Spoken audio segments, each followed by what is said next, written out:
The Telltale Heart by Edgar Allan Poe. True, nervous, very, very dreadfully nervous I had been and am. But why will you say that I am mad?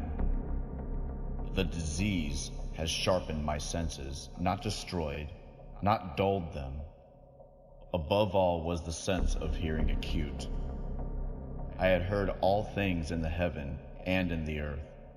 I heard many things in hell. How then am I mad? Hearken, and observe how healthily, how calmly I can tell you the whole story. It is impossible to say how first the idea entered my brain, but once conceived, it haunted me day and night. Object there was none. Passion there was none. I loved the old man. He had never wronged me. He had never given me insult. For his gold I had no desire. I think it was his eye. Yes, it was this. He had the eye of a vulture, a pale blue eye with a film over it. Whenever it fell upon me, my blood ran cold. And so by degrees, very gradually, I made up my mind to take the life of the old man, and thus rid myself of the eye forever. Now this is the point. You fancy me mad. Madmen know nothing, but you should have seen me. You should have seen how wisely I proceeded, with what caution, with what foresight, with what dissimulation I went to work. I was never kinder to the old man during the whole week before I killed him, and every night, about midnight, I turned the latch of his door and opened it, oh, so gently. And then, when I had made an opening sufficient for my head, I put in a dark lantern, all closed, so that no light shone out, and then I thrust my head in. Oh, you would have laughed to see how cunningly I thrust it in.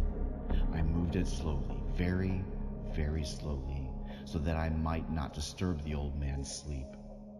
It took me an hour to place my whole head within the opening so far that I could see him as he lay upon his bed. Ha! Would a madman have been so wise as this? And then when my head was well in the room, I undid the lantern cautiously. Oh, so cautiously. Cautiously, for the hinges creaked.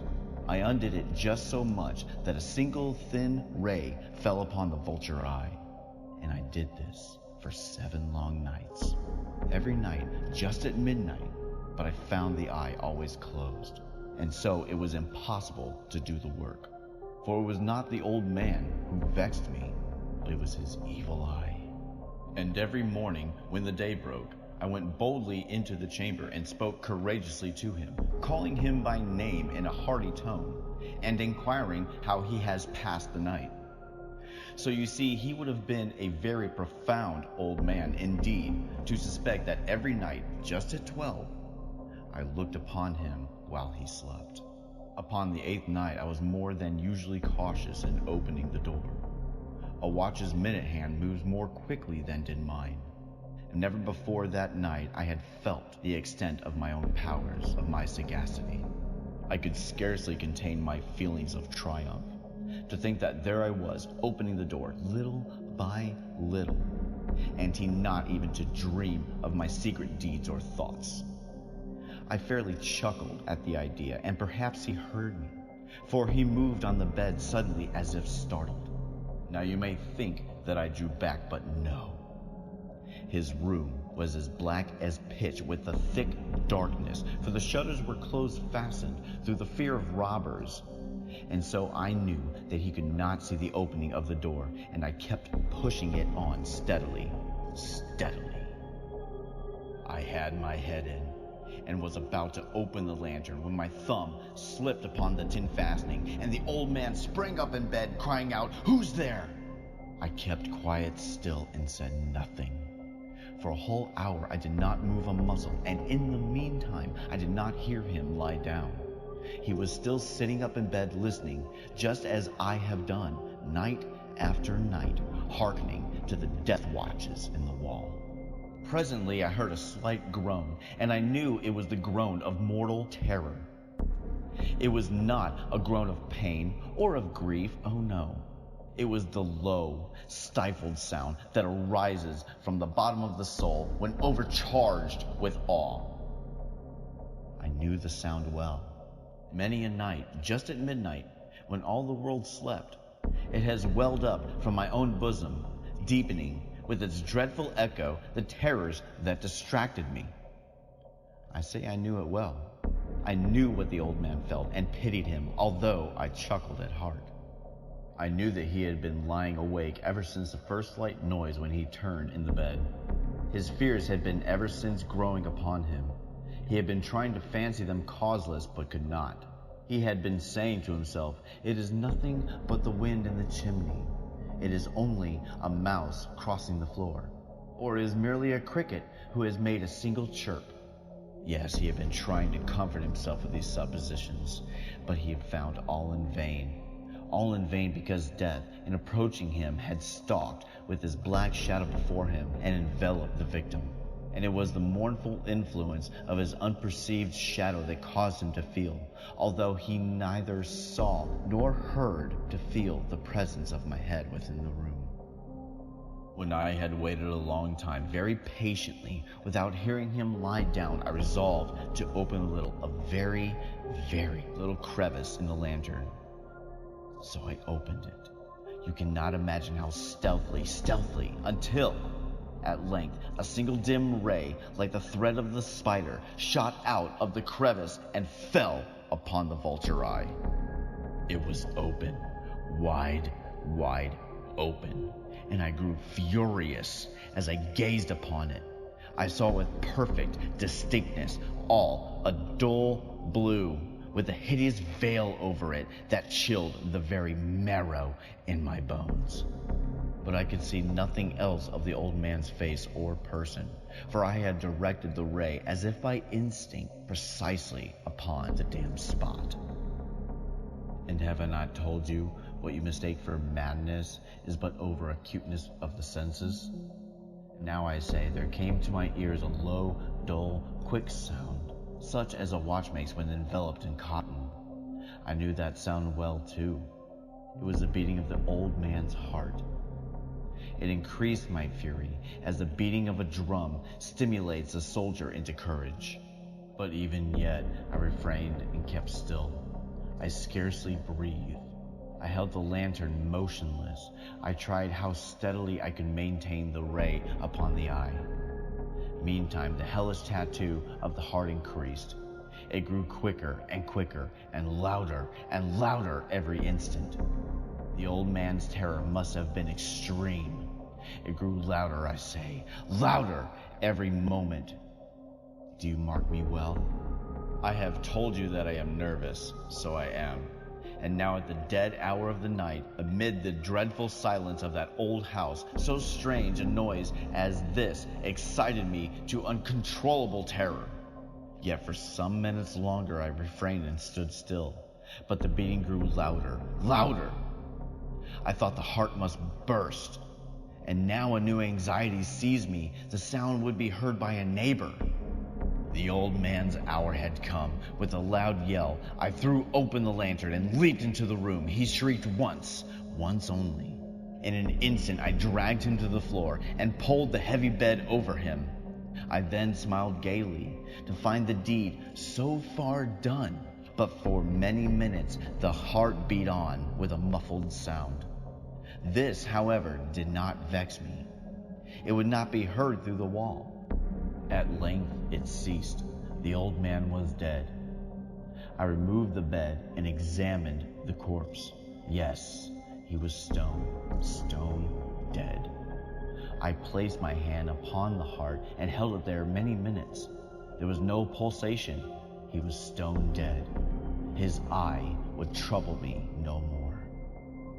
If still you think me mad, you will think so no longer when I describe the wise precautions I took for the concealment of the body. The night waned, and I worked hastily, but in silence. First of all, I dismembered the corpse. I cut off the head and the arms and the legs. I then took up 3 planks from the flooring of the chamber and deposited all between the scantlings. I then replaced the boards so cleverly, so cunningly that no human eye, not even his, could have detected anything wrong. There was nothing to wash out. No stain of any kind, no blood spot whatever. I'd have been too wary for that. A tub had caught all. When I had made an end of these labors, it was 4 o'clock, still dark as midnight. As the bell sounded the hour, there came a knocking at the street door. I went down to open it with a light heart, for what had I now to fear? There entered 3 men who introduced themselves with perfect suavity as officers of the police. A shriek had been heard by a neighbor during the night. Suspicion of foul play had been aroused.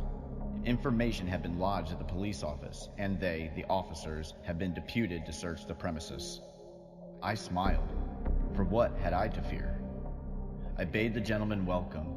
The shriek, I said, was my own in a dream. The old man, I mentioned, was absent in the country. I took my visitors all over the house. I bade them search well. I led them, at length, to his chamber. I showed them his treasures, secure, undisturbed. In the enthusiasm of my confidence, I brought chairs into the room and desired them here to rest from their fatigues, while I, myself, in the wild audacity of my perfect triumph, placed my own seat upon the very spot beneath which reposed the corpse of the victim. The officers were satisfied. My manner had convinced them. I was singularly at ease. They sat, and while I answered cheerily, they chatted of familiar things. But ere long, I felt myself getting pale and wished them gone. My head ached, and I fancied a ringing in my ears, but still they sat and still chatted. The ringing became more distinct. It continued and became more distinct. I talked more freely to get rid of the feeling, but it continued and gained definiteness, until, at length, I found that the noise was not within my ears. No doubt I now grew very pale, but I talked more fluently and with a heightened voice, yet the sound increased, and what could I do? It was a low, dull, quick sound, much such a sound as a watch makes when enveloped in cotton. I gasped for breath, and yet the officers heard it not. I talked more quickly, more vehemently, but the noise steadily increased. I arose and argued about trifles, in a high key, with violent gesticulations, but the noise steadily increased. Why would they not be gone? I paced the floor to and fro with heavy strides, as if excited to fury by the observations of the men. But the noise steadily increased. Oh God, what could I do? I foamed, I raved, I swore. I swung the chair upon which I had been sitting, and grated it upon the boards. But the noise arose over all and continually increased. It grew louder, louder, louder, and still the men chatted pleasantly and smiled. Was it possible they heard not? Almighty God, no, no, they heard, they suspected, they knew. They were making a mockery of my horror. This I thought, and this I think, but anything was better than this agony. Anything was more tolerable than this derision. I could bear those hypocritical smiles no longer. I felt that I must scream or die. And now again, hark, louder, louder, louder, louder. Villains, I shrieked. Disassemble no more. I admit the deed. Tear up the planks. Here, here. It is the beating of his hideous heart.